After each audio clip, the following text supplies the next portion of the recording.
প্রতি বছরই সাংস্কৃতিক জগতের সেরা প্রতিভাদের খুঁজে পুরস্কৃত করে আসছে হিন্দি সাহিত্য সংস্কৃতির অন্যতম পৃষ্ঠপোষক রচনাকার। গতকাল শহরের এক প্রেক্ষাগৃহে অনুষ্ঠিত হয়ে গেল সংস্থার পঞ্চম বর্ষীয় পুরস্কার প্রদান সমারোহ।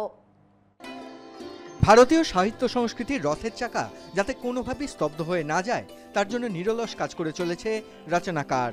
বিশেষ করে হিন্দি সাহিত্য ও সংস্কৃতির প্রধান পৃষ্ঠপোষক হয়ে ওঠা সংস্থাটি প্রতি বছরই নবীন ও প্রবীণ প্রতিভাদের খুঁজে তাদের হাতে তুলে দেয় রচনাকার পুরস্কার। গতকাল সংস্থার পঞ্চম বর্ষীয় পুরস্কার প্রদান অনুষ্ঠানে বিভিন্ন বিভাগের 22 জন পুরস্কার প্রাপকের হাতে তুলে দেওয়া হলো রচনাকার সম্মান। ये सम्मान कला के क्षेत्र में है, performing arts, visual arts and literature, only Indian heritage and Indian culture.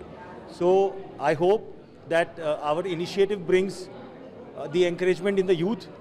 অনুষ্ঠানে উপস্থিত ছিলেন সাংসদ রচনা বন্দ্যোপাধ্যায়, রাজ্যের মন্ত্রী শোভনদেব চট্টোপাধ্যায়, কলকাতা পুরসভার 87 নম্বর ওয়ার্ডের কাউন্সিলর মনীষা বোস, তৃণমূল মহিলা কংগ্রেসের সাধারণ সম্পাদক প্রিয়দর্শিনী হাকিম সহ বহু বিশিষ্ট ব্যক্তিত্ব।